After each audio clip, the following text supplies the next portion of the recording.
there, I'm Sky Delacruz. And I'm Hector. Welcome to the Chicago Clash. We're about to start our top 4 game here, and it is Michael Davidson versus Tyler Mathews. Yeah. So, Michael on the combination of Gardevoir and Lost on Giratina. What is Tyler playing?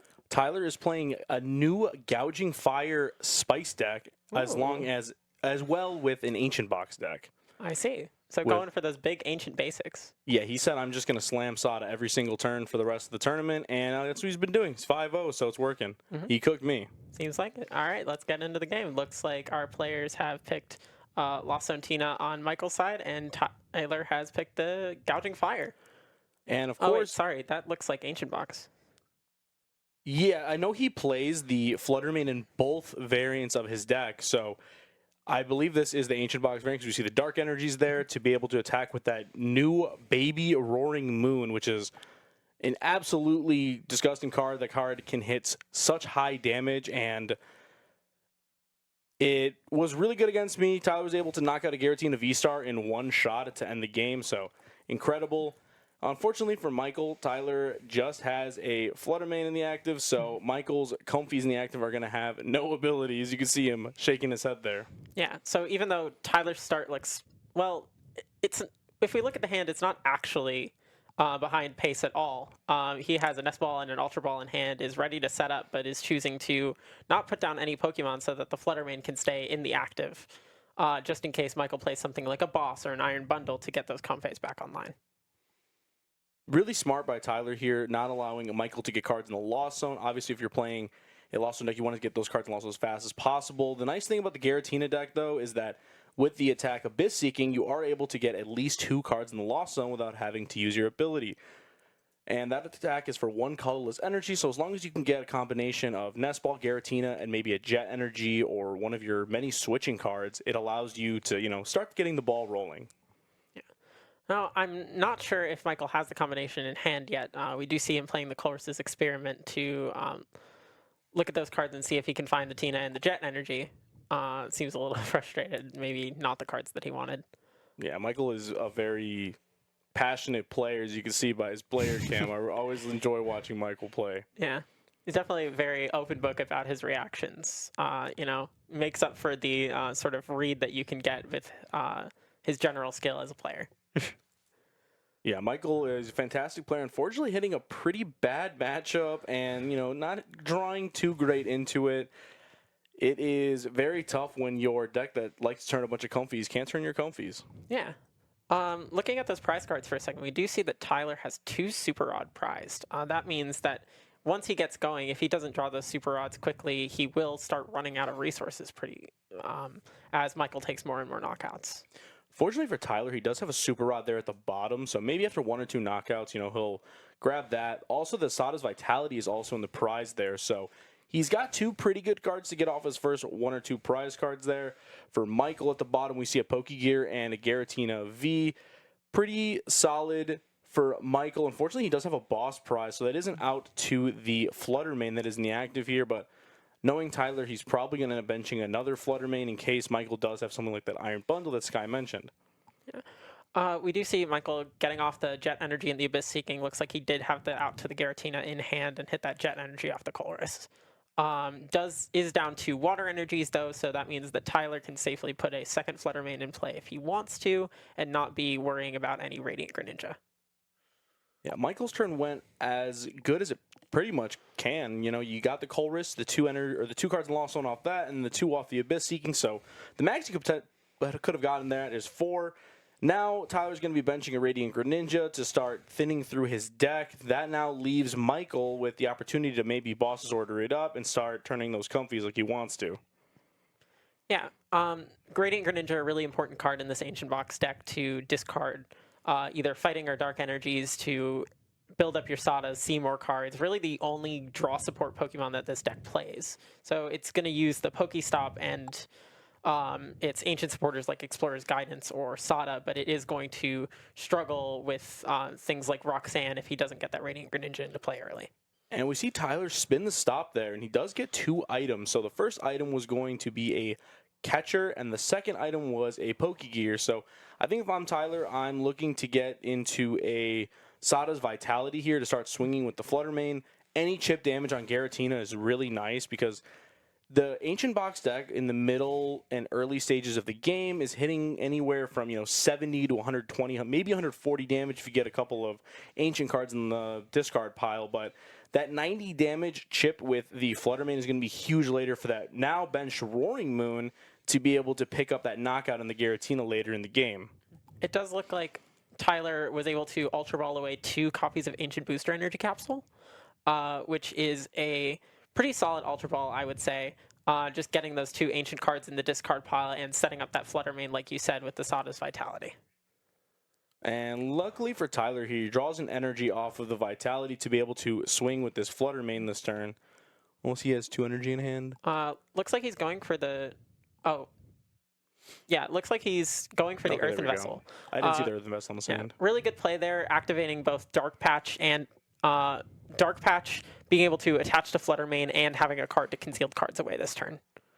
So yeah, Tyler's looking to be in a great spot here. He's going to be able to thin his deck a little bit with the concealed cards, and then he's going to be able to get an attack off with the Flutter Mane. And the Flutter Mane's attack also does some chip damage to the bench, so it can help you clean up those comfies later. Maybe you hit a couple Tinas, you get 20 damage here, 20 damage there, and it might add to a multi-prize turn later in the game. Yeah, that Flutter Mane is a surprisingly good attacker. I feel like unless I'm playing against a Lost Box deck, I don't use it a lot, but that Hex Hurl attack really puts on the pressure. And we see the attach return to the Flutter Mane there. Tyler looking like he's thinking about benching some Pokemon. Oh, sorry, go ahead. I could see him bench the Roaring Moon here just in case Michael does get into something like a Colress's Experiment and then an Abyss Seeking again, because then he'll get to 8 and then he'll be able to activate that Mirage Gate and go for a Shred.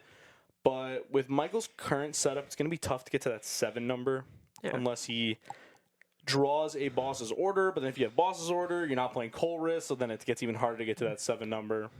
If I were in Tyler's position at this point, I would have considered benching the Roaring Moon. Since the Radiant Greninja is already on the bench, his board is already opened up to a Boss's Orders. And if Michael were to hit something like the Cramorant here, that Flutter Mane would be knocked out, and he would not have any attacker for next turn.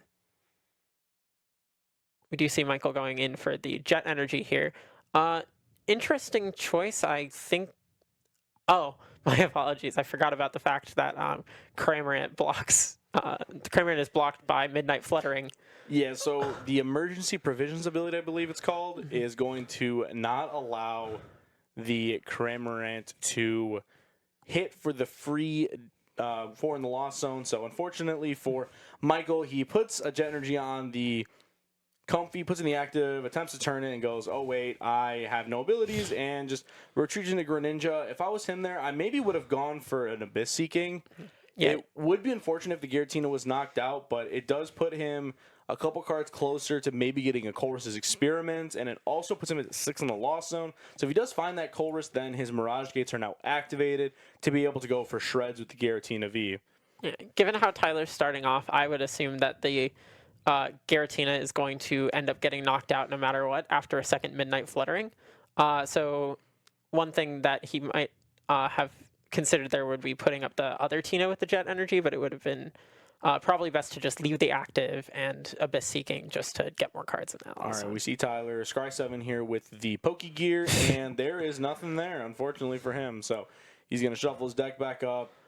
And let's see, what is he holding over there? I think he has another Pokegear in his hand, so maybe he's going to slam that one too and try to get another Sada's Vitality. But he also has a couple Dark Patches in his hand to be able to power up a Baby Moon.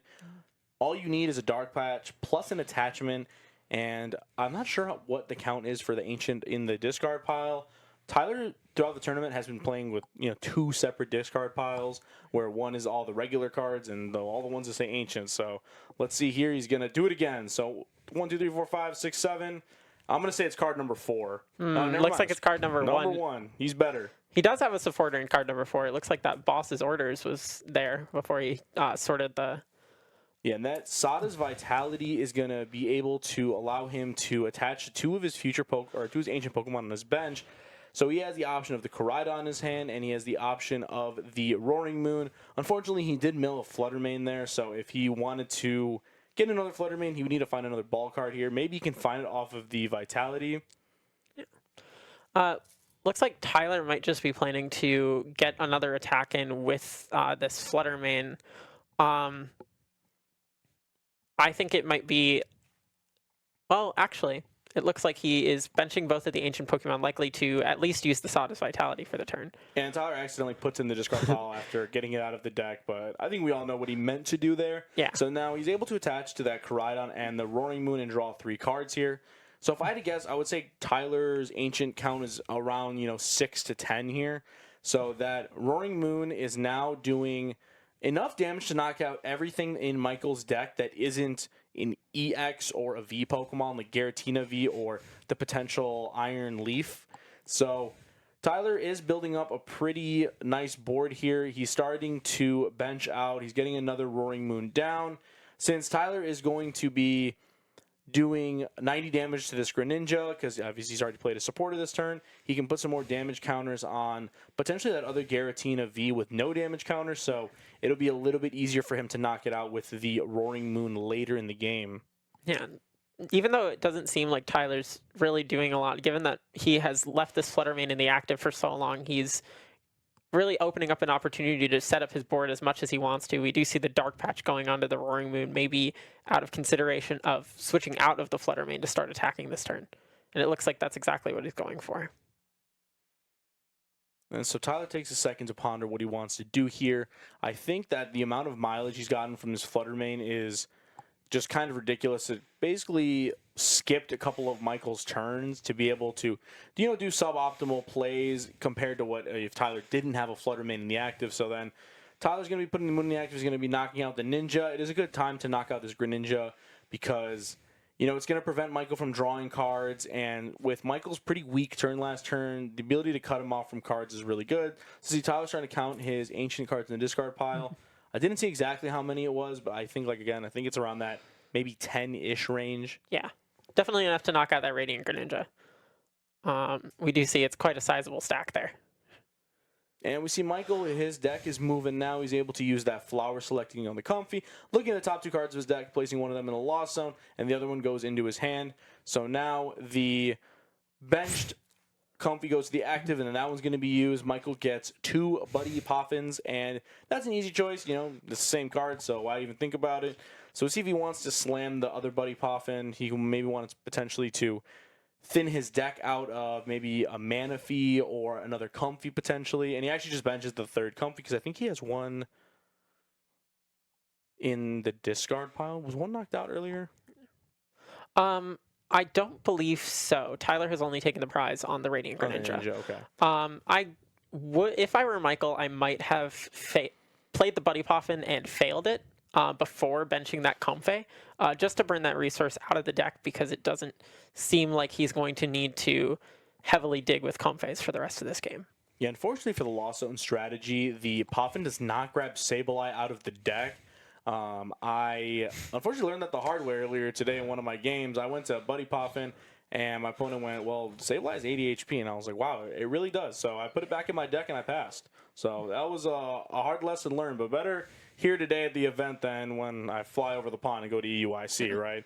Buddy Poffin, very interesting card. A lot of lists will play Iron Bundle or Sableye and just be unable to search them out because it is above that 70 HP. Definitely a very different card from the Battle VIP pass that we used to have. Yeah, play Pokemon. You rob me of being able to play my Torterra deck because you have not printed a Turtwig with 70 HP or less. They all have 80 HP for some reason. So I cannot play my Grottle that searches a Grass-type Pokemon once per turn, and that's all I want. We do see Michael just going for the Spit Innocently with the Cramorant into that Roaring Moon, which if I'm in Michael's position, I really like that play because it's setting up Sableye to go for a Lost Mine once Michael hits 10 cards in the Lost Zone. Lost Mine allows him to put 12 damage counters in play. That would be enough to knock out the Fluttermane and the Roaring Moon, provided that no Ancient Booster Energy Capsules are played. A really good thing about Ancient Box as well is that a lot of the basic Pokemon, since they're, legendaries in the video game, they are basic Pokemon, and they just kind of have naturally a higher amount of HP. So we see the Roaring Moon has 140, and the Koraidon, I believe, is 130.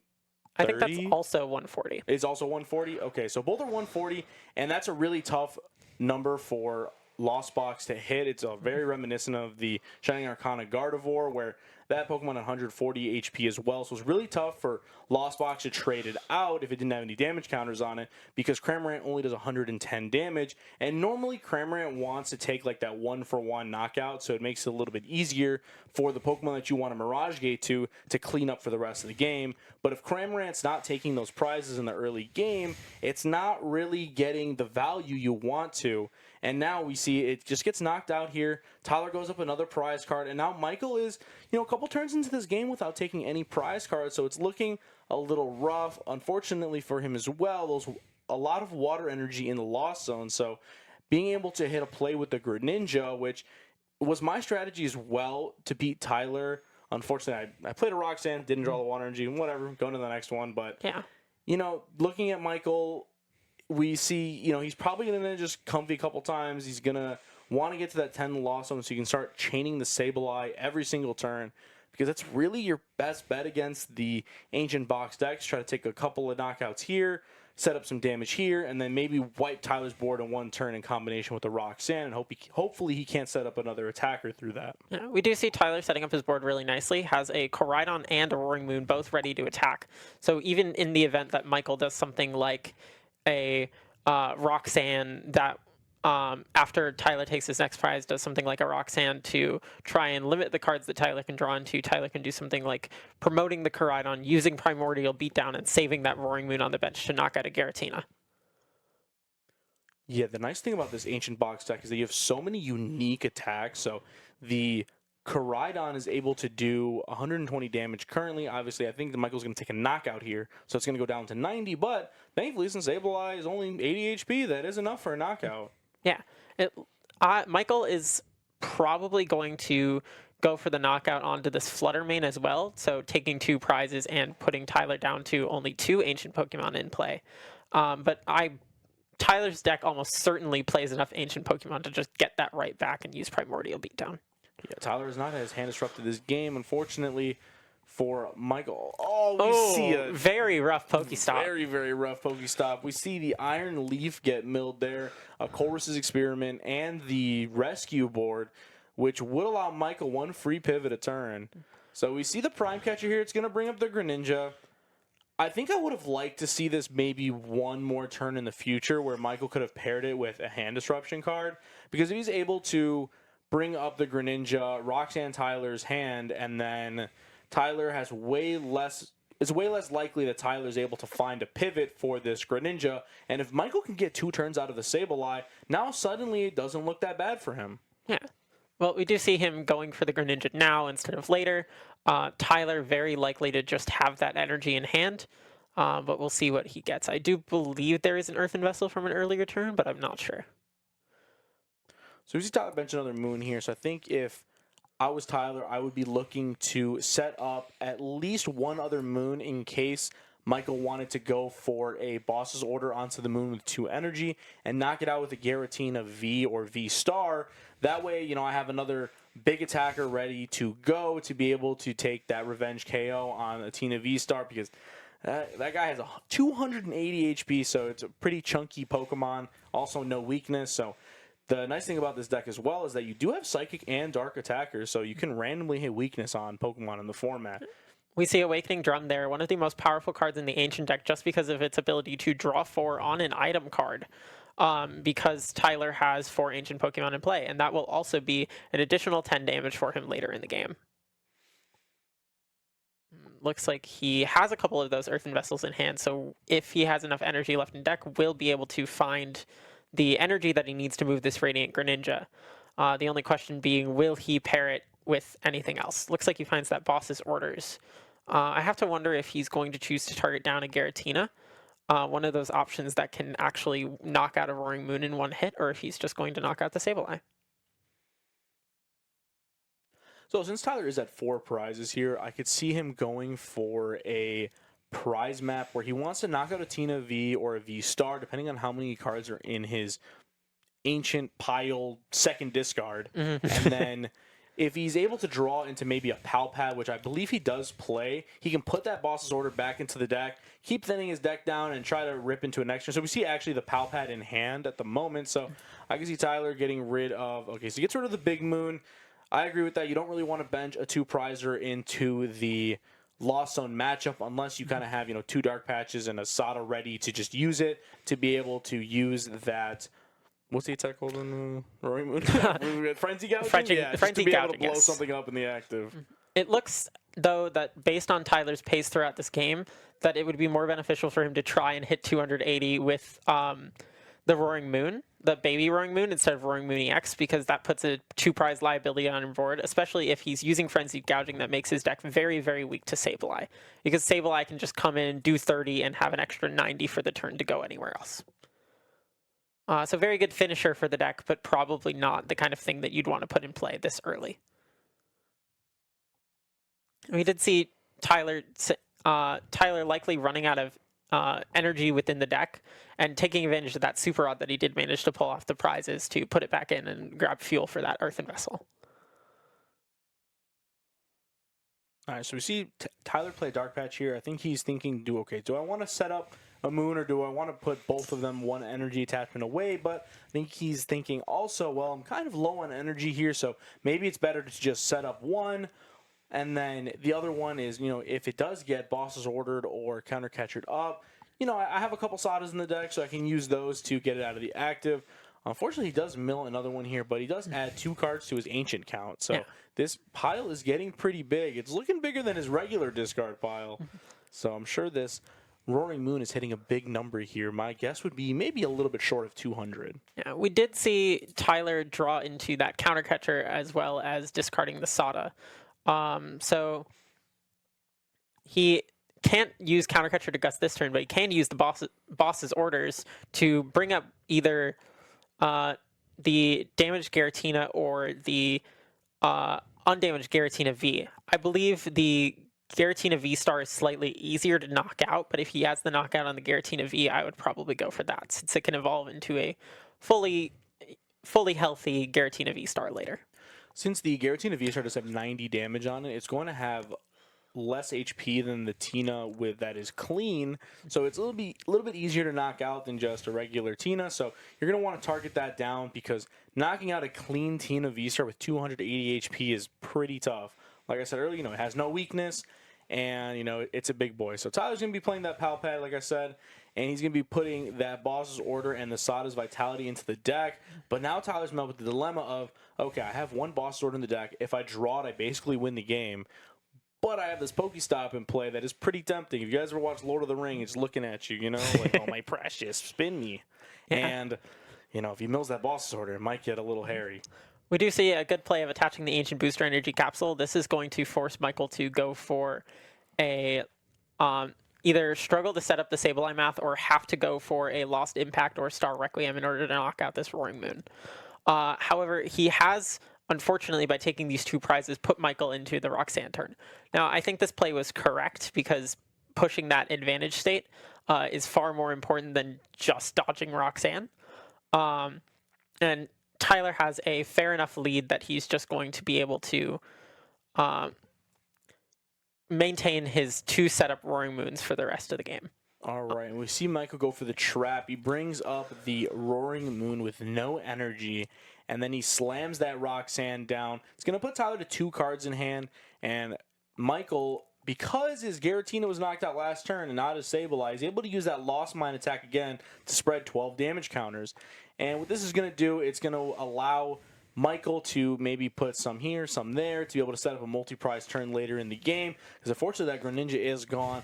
If I'm Michael, I'm probably just putting all of them on the Roaring Moon without the booster capsule, and then hoping that Tyler is not able to get it out of the active. He did also get rid of the Pokestop as well. Oh, he actually he puts all 12 on the Greninja, which is fine too. He gets rid of the draw power from Tyler's deck. Actually, it looks like he might only be putting 1 onto the Greninja at the moment. I just thought Tyler was being lazy with his dice. He's like, I've got 1 left. Yeah, no, I do like putting just 1 onto the Radiant Greninja.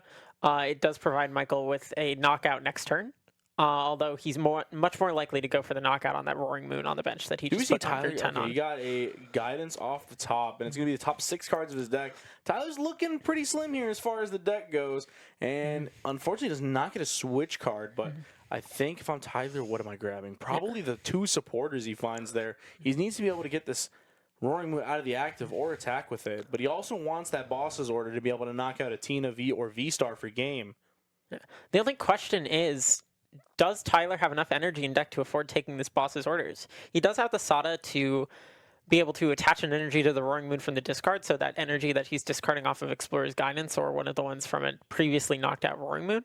But at the moment, if he is going to run out of energy besides that one Sada because he has the Fighting and the Super Rod prized, he does have to take the Dark Energy over the boss. And Tyler's going quick. His deck is looking pretty thin here.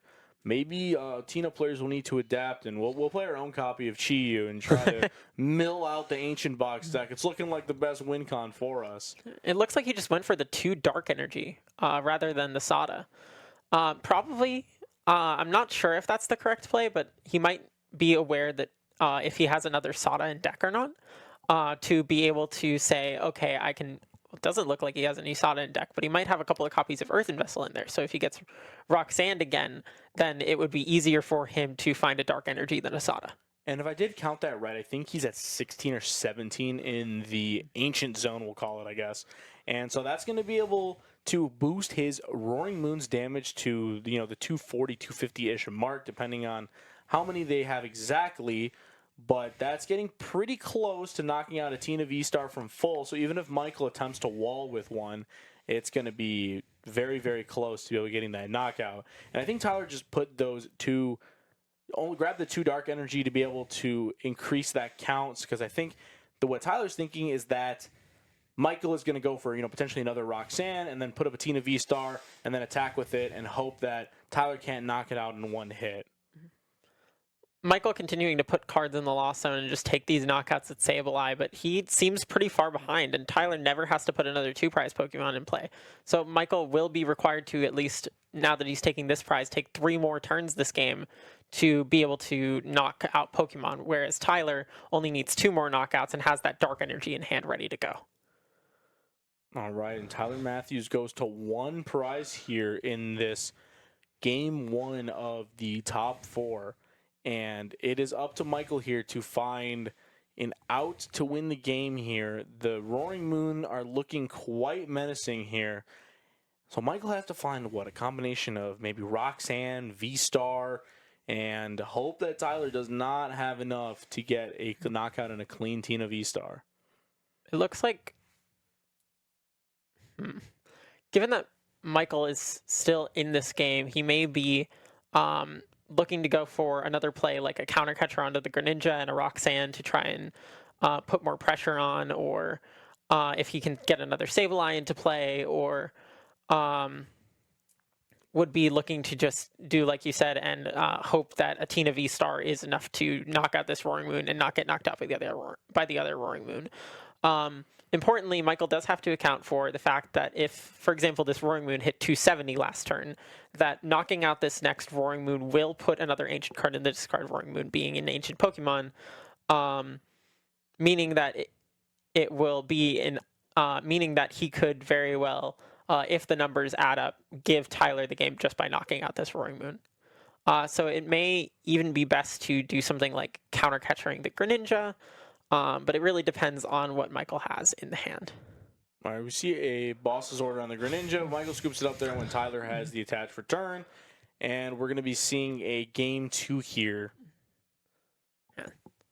Really nice showcase of the Ancient Box deck from Tyler, really showing off the ability for it to use that big 140 HP. Reminds me of something back when Zoroark GX was legal, that it used to be that 130 was the magic number because Zoroark could only hit 120 maximum. And so any deck that struggled to hit through that 130 would eventually just fall behind on the prize trade as Zoroark put on more and more pressure. And the Ancient Box deck doing that exact same thing, but being able to hit those big damage numbers at the end of the game. Yeah, at that time we saw cards like Professor Kukui put in decks to do that extra 20 damage to be able to hit that threshold. Unfortunately, the Ancient Box or the Lost Box deck does not have a card to be able to include like that at the moment.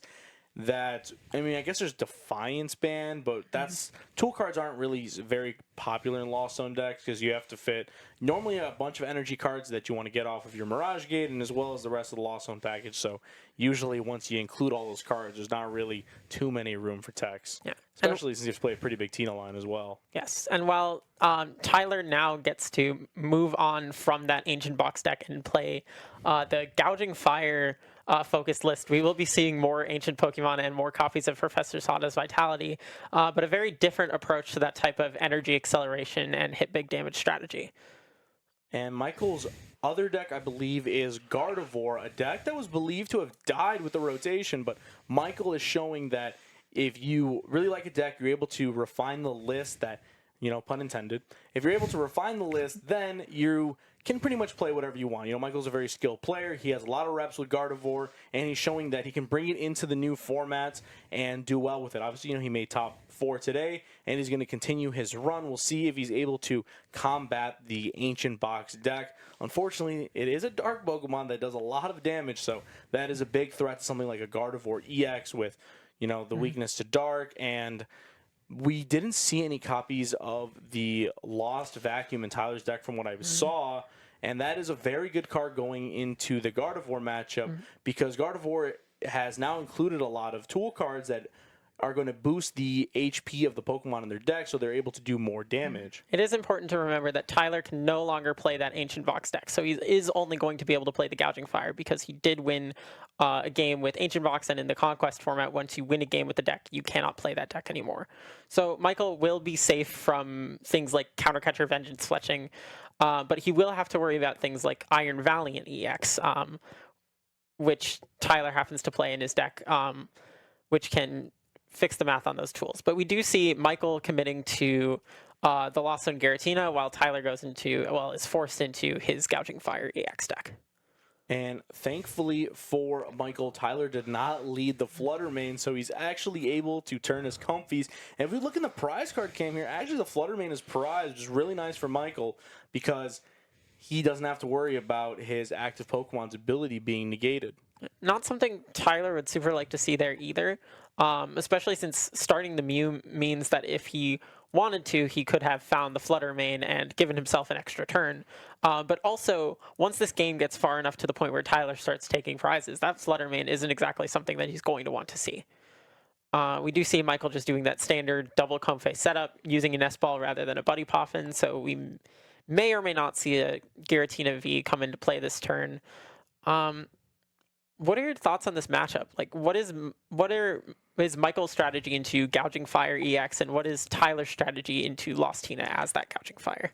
So, as someone who played this matchup earlier against Tyler, I think that your strategy as the Giratina player is to fight fire with fire and get to that 7 in the Lost Zone as soon as possible. It is pretty unfortunate that the Gouging Fire is able to knock out your Giratina V because it does a grand total of 260 damage. It's a big hitter. But if you're able to get to that number of 7 and you're able to respond with your own Tina VSTAR, they need a couple of cards to be able to respond knockout. So Tyler does have that copy of Iron Valiant in his deck to retreat it to the bench, put 2 damage counters in the Giratina V-Star, and then boom, hits a perfect number for Gouging Fire. But if you can combine that with a Roxanne later in the game, it'll be really hard for the deck to set up that, last attacker. So then maybe you can just use your Requiem at the end to clean up the rest of the game. I think for Tyler's end, he's going to want to abuse a lot of his one prize Pokemon to keep the prize trade in his favor. But I also know that Tyler does have a copy of Delphox in his deck, so that is really, really good against these Lost Zone decks because they're going to include a lot of low HP Pokemon in their deck. And we see Tyler slamming Iono there. I believe he had a research, but I don't think he wanted to get rid of those 2 switching cards he had in his hand, so he's just going to get a brand new 6 cards. Tyler playing 1 copy of that Iron Valiant EX that he's relatively known for at this point, as I mentioned, which will allow him to set up perfect damage onto those Giratina V-Stars. Thanks to Tachyon Bits in combo with Blaze Blitz, we do see that Iron Valiant in hand. He can set up exactly 280 damage onto a Giratina V-Star.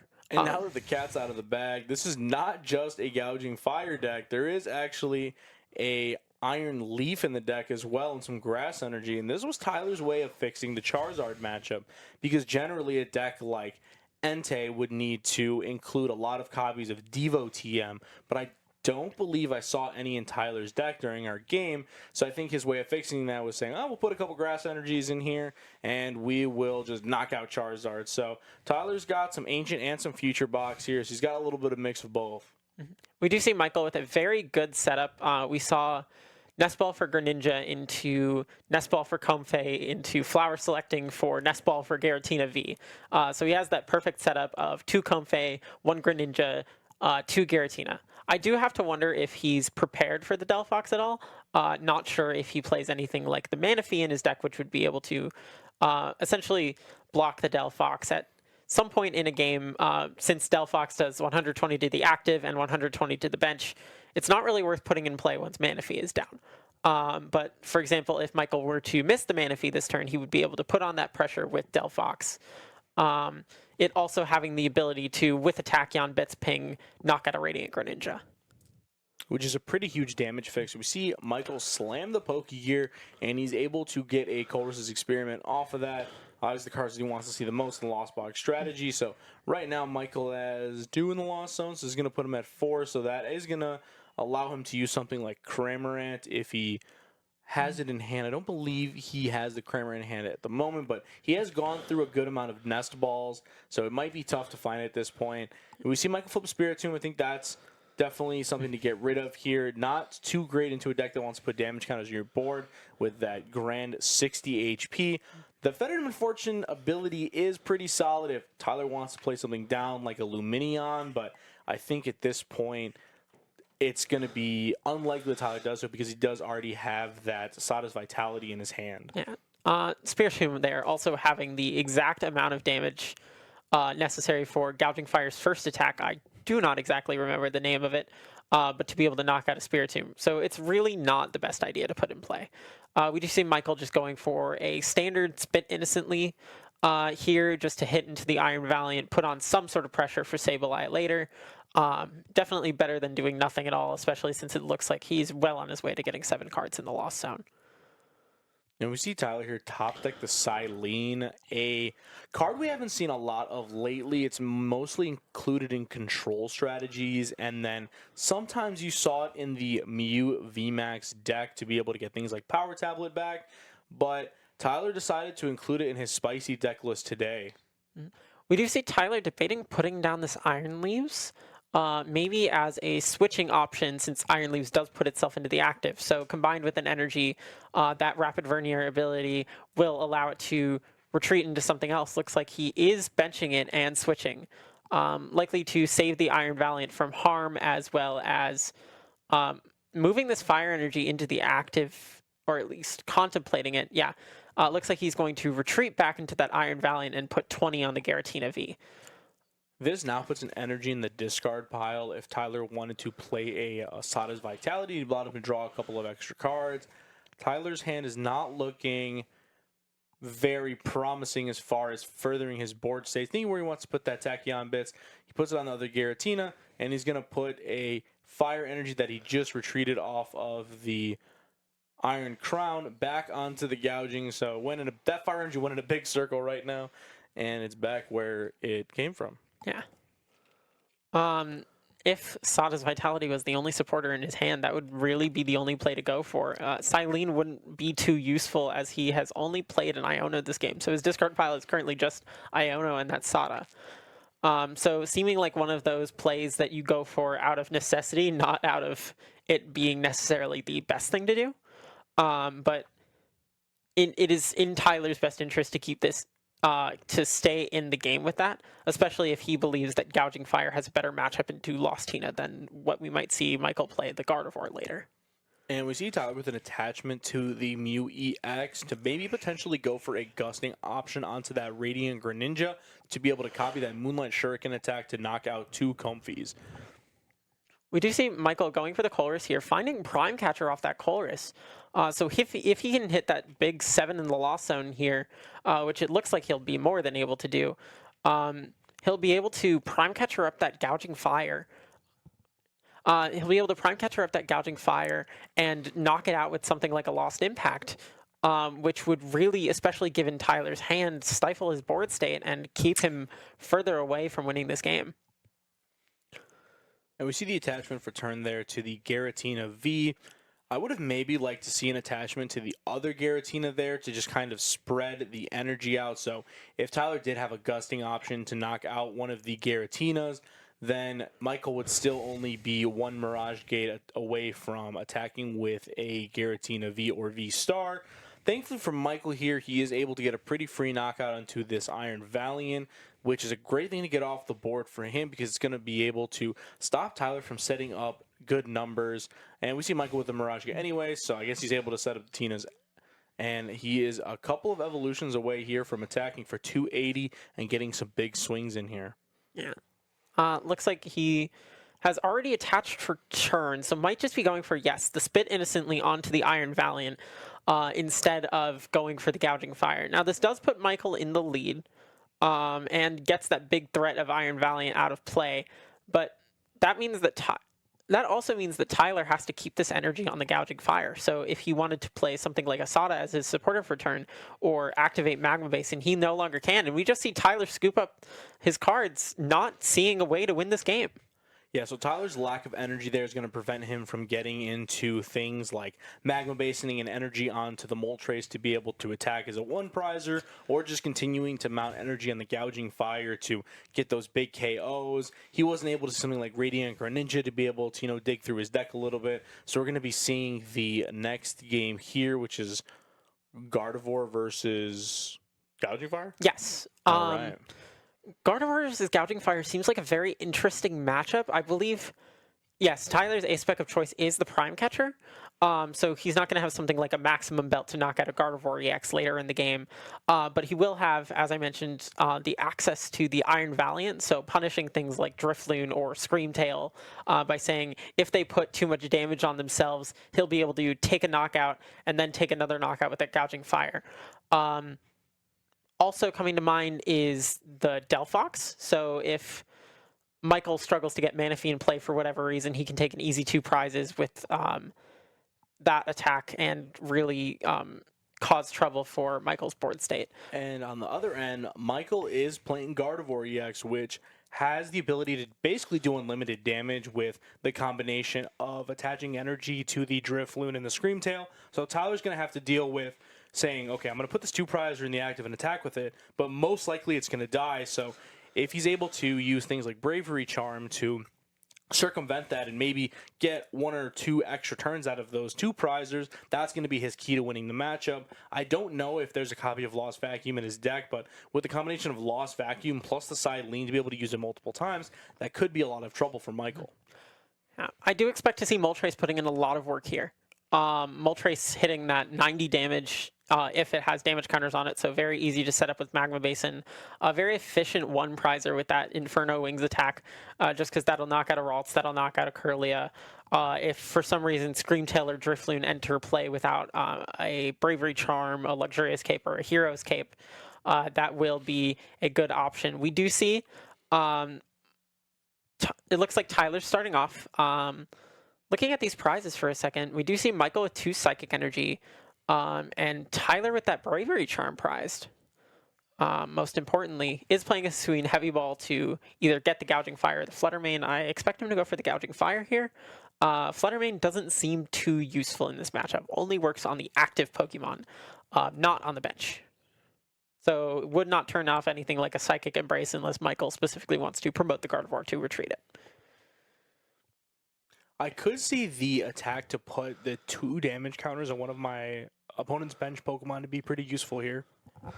Looks like that is what he's going for. Maybe confident that if he has something like 2 more Gouging Fire EX in his deck, that he'll be able to bench those 2 again and supplement his deck off of that. Maybe also targeting down that more 1-prize oriented angle, knowing that Fluttermane does count as a 1-prize attacker.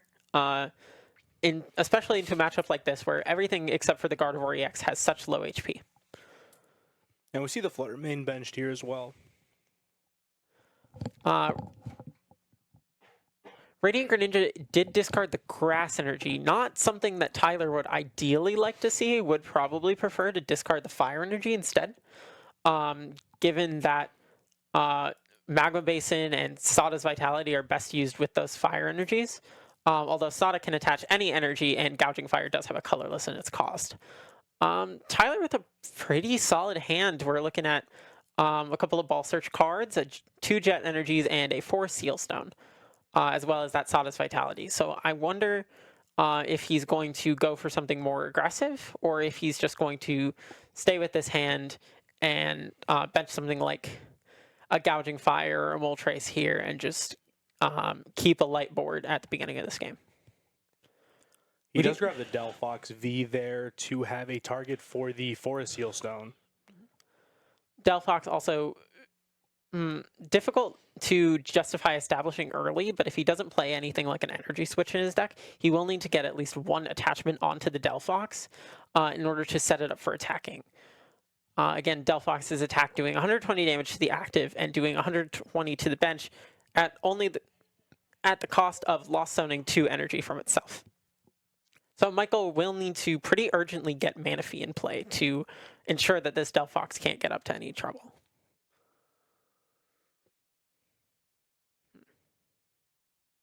Looks like attaching the Jet Energy to the Flutter Mane. Probably the best Pokemon to have in the active right now. And just passing it over.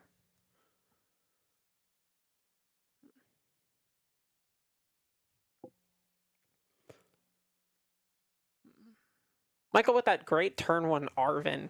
Arven typically being able to search out the ideal cards of Buddy Puffin and TM Evolution. TM Evolution, a very good card in the Gardevoir deck if you can go second. Being able to choose 2 of your bench Pokemon and search your deck for cards that evolve from them. Actually going for the Luxurious Cape here, so we might have the Evolution TM in hand. Luxurious Cape also kind of interesting in this matchup, where it is generally very powerful, but it does force the Pokemon who's using it to give up an additional prize, so 2 prizes onto any of this Pokemon. We do see the Evolution TM in hand. So Michael is just going to go for the Evolution here and set up 2 Kirlias.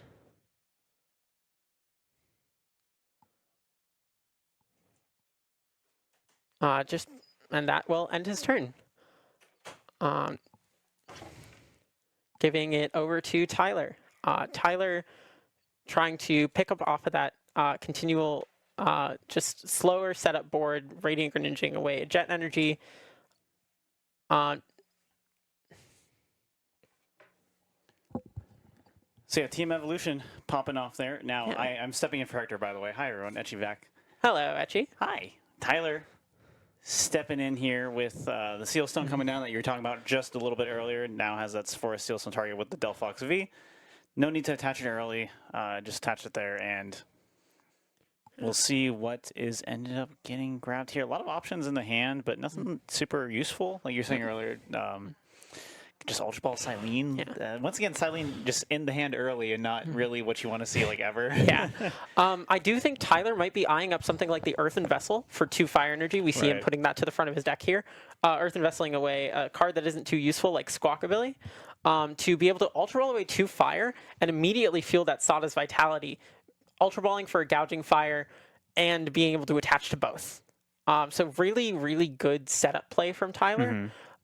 Just establishing a strong board state. He is actually just discarding the Silene, maybe eyeing that Grass Energy that is in discard and saying, yeah, Gouging Fire has a colorless in its cost. I can afford to leave the Fire Energy in my hand, have something to attach for turn, or Ultra Ball away to fuel Magma Basin. Yep.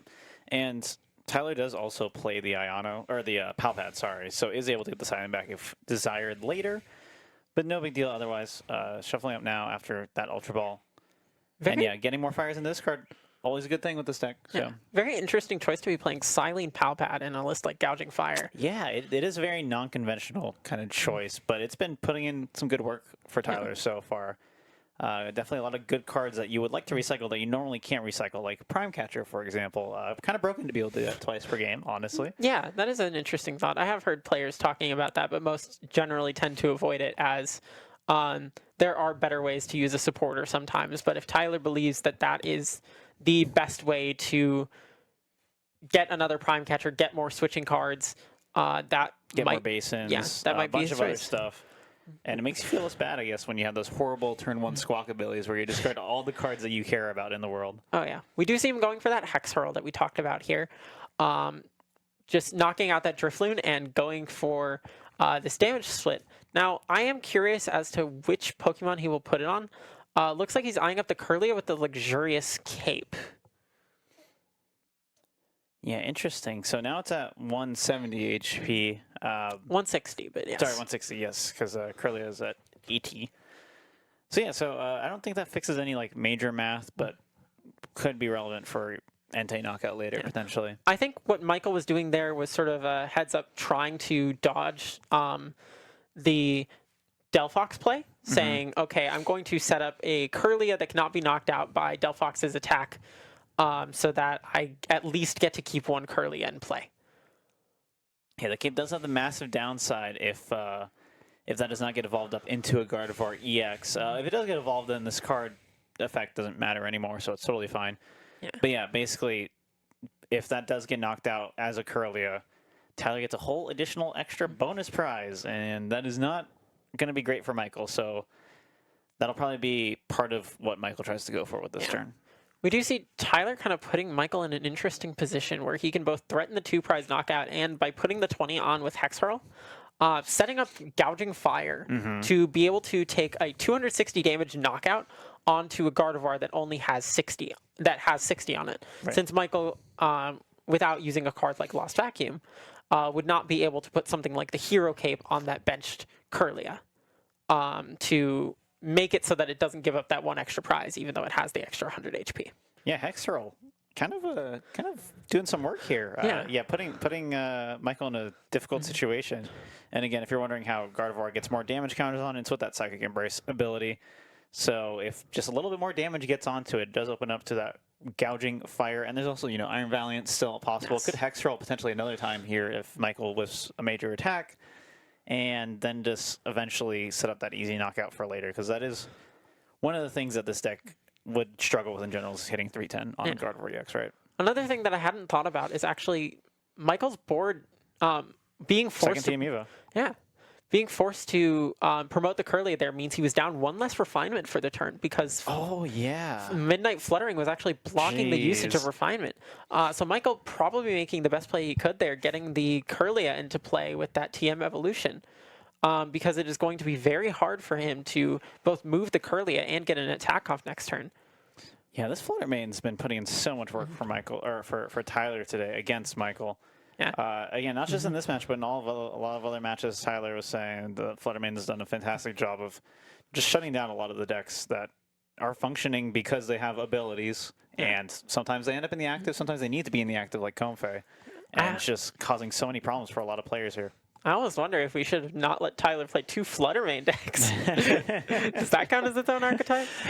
I mean, it's putting in enough work to maybe justify it, but yeah, Flutter Main's one of those cards where, like, in general, a lot of people have been kind of disrespecting it, not really thinking it's very good, thinking the attack kind of sucks, it doesn't really do a lot, 3 energy is kind of a lot, but if the meta's right, it just kind of puts you in such an advantageous position, especially in a deck like this where sometimes you have these slower starts where you're just not getting the ball rolling. Flutter Main can buy you those additional turns, no problem. Yeah, especially being able to pair with that Sada's Vitality.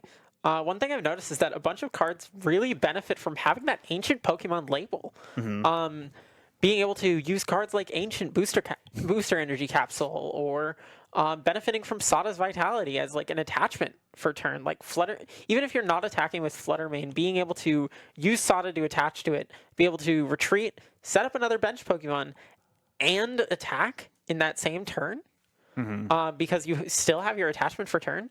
So just going for another Hex Hurl, setting up that Curlia that I was referring to, saying, okay, well, now you really can't evolve that into Gardevoir because that's one Iron Valiant ping away from a Blaze Blitz KO. Right.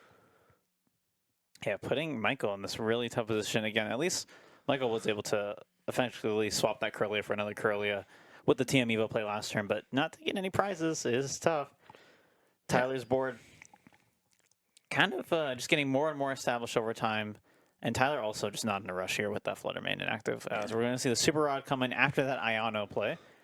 Going to shuffle in a bunch of stuff. Back in the deck, going to be a Drifloon and some other cards. Yeah, look, you were saying earlier, too, the Drifloon's like it's a good card. And it does one-shot and deal with a lot of these Pokemon. But it is so scary to play it down with the Iron Valiant just lurking and just immediately going to knock you out without even using an attack is so scary. Yeah. Michael's starting to put on that those first pressures with Iono, saying, okay, I'm going to Iono you to 4. I'm going to try and find something that I can attack with this turn to hit into your Flutter Mane. And if he can get this knockout, then Tyler's really only, depending on what's in Tyler's hand, he's going to have to start putting up these big 2-prize Pokemon. Something like an Entei V that only has 210 HP is a lot easier. That only has 210 HP when in combination with the Magma Basin is a lot easier to knock out than something like a fully powered up Gouging Fire at 230. Yeah, and the fact that, kind of going back to how this game started, the fact that Tyler didn't even end up benching the Squawkabilly just makes things even harder. Yeah, so this is an easy thing for Michael to knock out potentially. 180 HP, no problem whatsoever. Is going to put the damage on the Gardevoir, and I think is just going to go for this 2-prize knockout here, but that does set you up for another 2-prize knockout in return, so there's got to be some sort of follow-up to this. Michael has to climb pretty hard here to get these 6 prizes before Tyler gets his. Yeah, Michael almost playing right into Tyler's hands, especially as we get really low on time in this round. Only about 5 minutes left. If Tyler can take this big 2-prize knockout right now, he can pretty easily establish a giant lead that Michael would have a really hard time catching up to. Yeah, it'll be interesting to see Michael's game plan here going into these next couple turns. Again, can't really see his hands, so don't really know exactly what is going on there. Tyler promoting the Flutter Mane. Going to draw and gets the Ultra Ball. Does have the Power Pad ready to go, so could get the Silene back and whatever else he wants later. And is just going to retreat into the Gouging Fire. Must have energy in hand to do the attack. Yeah. Using that, either that or preparing for Sada's Vitality, actually putting the energy in the discard for the Magma Basin. And using that energy switch. A card that I don't think we talked about at all on this list, but is there. Pretty good for things like being able to set up a Delphox in one turn, or in this instance, almost necessary for stuff like that. Yeah, because the Delphox is one of those cards that only really works if it catches your opponent off guard as they're playing something like Manaphy. So being able to energy switch onto it out of nowhere is your best bet, right? So yeah, for a deck that puts a lot of energy in play that can work with, like we saw Tyler attaching to Mew EX against Lost Tina last round. And that energy switch being a good way to say, this Mew only has 1 energy on it, but I can set it up to copy a Lost Impact in a single turn. So revealing that, not sure how many copies of that he plays, but a good usage of moving that grass energy off of the Flutter Mane, which probably won't be used very much anymore, now that Michael is starting to really establish a board. And just going for that Blaze Blitz, knocking out the Gardevoir, and going down to 2 prizes. Yep, only 2 prizes remaining here. And it's really tough for Michael to get another knockout here, another meaningful knockout. That is a 2-prize. Again, there is at least 4 damage on the Entei V, so you can get a 2-prize knockout there with a Gardevoir and a Counter Catcher. Yeah, or something. Screamtail coming out here. We'll see. Something like Screamtail won't have to put too much damage on to. We'll be able to continue to avoid that Iron Valiant ping. At least temporarily. Too many pings and it gets very scary very fast, but can at least get some good damage here. Can safely get up to, what, 140? Is this safe? I believe... 120 would be it, right? Yeah. Screamtail with 80 damage on it normally does 160, so a Screamtail with only 100 damage on it, which is enough to be out of range of a single Valiant ping, will allow it to still knock out this Entei that has 190 HP remaining. Yeah, Hero's Cape here, going to put in some work, help out Michael if drawn into. Start looking through the discard pile. A lot of psychic energy in there, so Michael's ready to do whatever he wants to do pretty much, as long as the hand is decent. I think if I were Michael, I would be really worried about just drawing into specifically Luxurious Cape. Something like Bravery Charm, I'm not sure if he plays Ancient Booster Energy Capsule, would not give up that additional prize, as well as that Hero Cape, would not give up an additional prize, and therefore not instantly give Tyler the game, provided he has a switching card to move this Gouging Fire. Curly coming down on top of the Ralts. Going to do some more refinements here. Now, that is an important thing to think about. If Michael hits the Iono to 2 here and is able to Screamtail down that Entei, he can force that Gouging Fire to stay in the active. And Yeah. Gouging Fire's attack does say that if it hasn't left the active spot before using Blaze Blitz again, it just can't. It can only use that Heat Blast attack for 60, which means that Michael would be able to force Tyler to only give him 1 prize. You know, something interesting too that I just thought about with Silene and might be part of the reason why Tyler plays it is it also Iono proofs yourself to That some is degree. true. Yeah, if you are expecting a play like that to happen, you can play the Silene down if you're in a very confident, strong board position. Play the Silene down, get a switch card back on top of your deck, so you're just ready for whatever happens the next turn, or a supporter for if you need an energy or a penny, maybe you prefer that. And we're going to see the Delphox get gusted up, and the Iono is going to happen. I actually think I prefer this play. I'm not sure if I prefer this play to the Entei or not.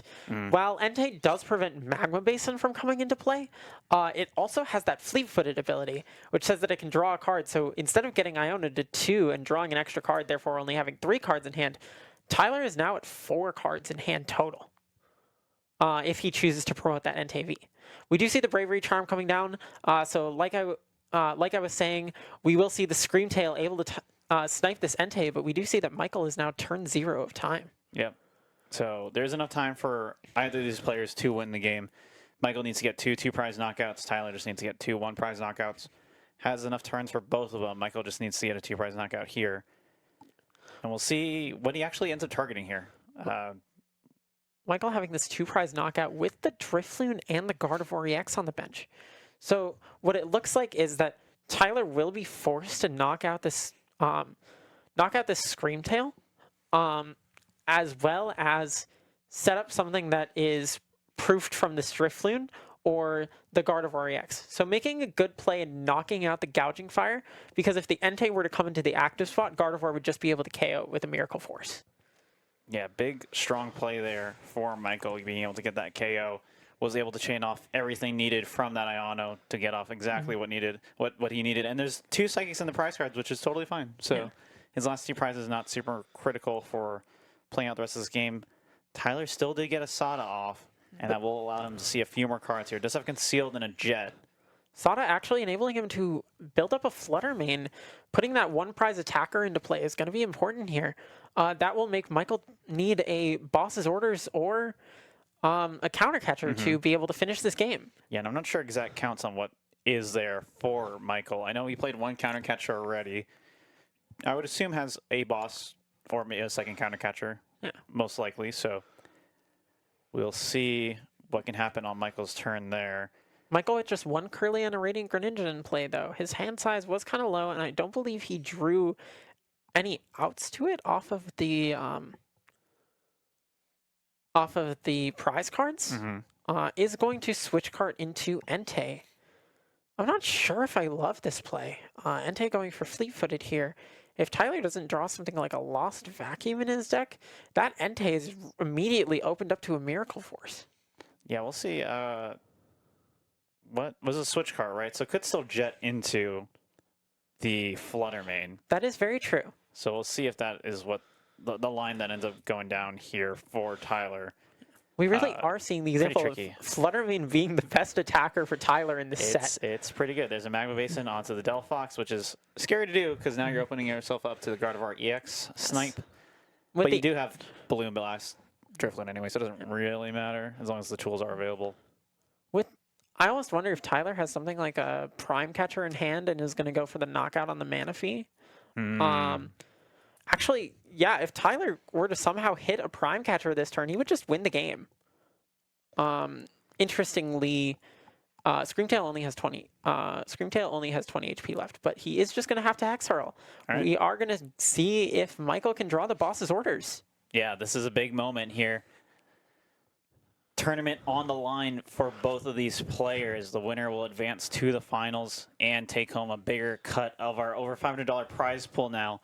Again, if you want to contribute to this and help promote more of these events, have more of these types of events in the future, go to !point prize pool, type that in the chat, and any contribution over $5, I will thank you at the end of the stream. So definitely do so if you're enjoying the stream at all. I'd really appreciate it, and support these players as well. Tyler debating where to put the damage. I think Drifloon makes sense because Drifloon is based on the number of energy on Drifloon. So the less energy that Michael can put onto this Drifloon, the better it is for Tyler. Well, it's damage counters. Oh, it is damage Yeah, counters. My bad. That doesn't seem like a very good play then. Okay, Screamtail's coming down. Screamtail's Taz coming down. Catcher and Arvin Bravery for the Charm. Arvin for Ultra Wow. Ball and Bravery Charm, and Michael's gonna take it with that roaring scream attack. Wow, what a game. What the heck was that? Michael advancing to the finals with a deck that so many people thought was dead and is just no longer going to be, good post-rotation, doing very well with it and beating Tyler, our 1-5-0 for the tournament. A very bizarre and interesting complex game there for Game 3. Yeah, Michael really mapping out this his deck choices very well. Choosing to play the first 2 games with Lost Tina, saying I am more likely to if I can, Gardevoir seemed to have a pretty good matchup into Gouging Fire based on what we saw there, especially since he just puts down Manaphy, prevents the Delphox. If you already know about the Delphox, that's a great heads up play. And saying, okay, Gardevoir has a good matchup into Gouging Fire. So if I believe my opponent's going to lead Ancient, I may as well just let them have that and then try and beat Gouging Fire with Gardevoir and Lost Tina. Because Ancient seemed pretty bad for both of the decks that he chose to play. Yeah. Super interesting how that kind of played out. And I'm excited to see more of that Gardevoir action going into the finals. But coming up next, we're going to have Josh versus Hector. It's going to be, it looks like chien-pao versus Lost Tina to start with, I think.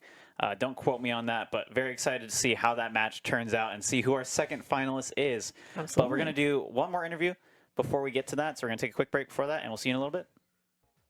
Welcome back. Hot off the presses of a close but unfortunate loss, I'm joined by Tyler Mathews, maybe one of the best, if not the best players out of Chicago right now. Starting off the tournament, hot 5-0, but just barely not being able to win in top 4. Tell me, Tyler, were there any big moments in that match that you feel like you could have played a little bit better, or do you just chalk it up to the matchups or the luck? What do you think made the difference in that set? I haven't tested against Guardy much with my current list. There's a couple things I'm not sure. He had the Luxurious Cape? Yeah. And I'm like, when I played Arvin, I could have grabbed Prime Catcher and killed it and taken 2 prizes. Yeah. So maybe just getting ahead is the plan there. Or I think that last turn, if I benched Valiant, I could have took 2 prizes if I put Valiant on the curly. Yeah, that was damaged. That's another thing I could have. But I want to I should have benched a Valiant, but I was trying to hold the vacuum and stuff for LT capes and whatnot. But yeah, it was a very close match, really well played. Watching that one from home, a lot of the fans from Twitch chat were cheering you on, asking you about your deck list.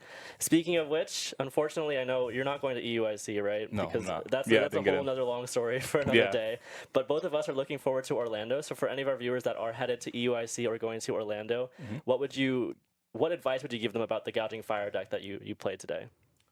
Play a more consistent list. Okay. My list has a bunch of one-ofs and it's really techie. Cause this is testing for me. Right. So I put in tried to put in as many different cards I could put in just to see test their power level, see how they work in different matchups. And what would you say are some of the stronger and weaker tech cards from today's experiments?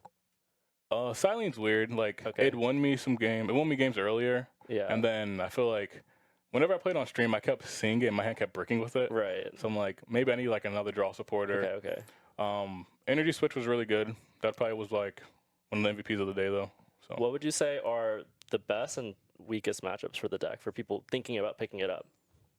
Right now I would say chien-pao's pretty hard. Okay, yeah, that makes sense. And Zard is unfavored. I mean, I have the leaves in there, so I need to test that matchup more, but I think it's still unfavored even with the leaves. The viewers at home may be familiar with your back-to-back performances with Entei Valiant throughout the season. How does this new Gouging Fire deck compare to Entei Valiant? Do you feel like it's stronger in the meta? Do you feel like it's about the same power level compared to back then? It might be worse in the format, honestly. Yeah. It's just I guess Gouging Fire is better against most things because obviously the VSTARs, they have 280, so you do 220 with Valiant. You can KO any basic EX, basic Vs. So Gouging Fire is better against like those matchups, and I can like swing turn 1, so it's like more aggressive, does more damage. Mm-hmm. But like I don't have the like moving as much like damage counter placement anymore. Right. So like that was like how you really got ahead against like Guardy and like chien-pao and those matchups. So it's like those matchups got worse, I think. But like the like big like trading attack matchups I got better, I'd say. That makes sense. That makes sense. So today, started off 5-0, not being able to win to top 4. Who would you predict to win in the finals coming up? I guess we're not sure who's going to meet Michael there yet, but who would you say has the best odds? I'd pick Josh if he gets there. Yeah. Okay, Josh.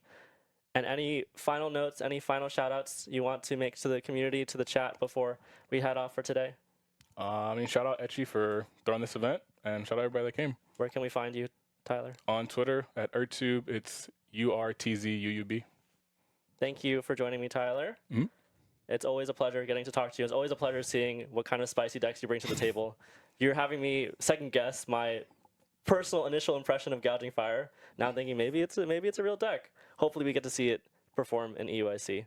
Thank Totally. you, and we'll see you soon, chat. Be right there.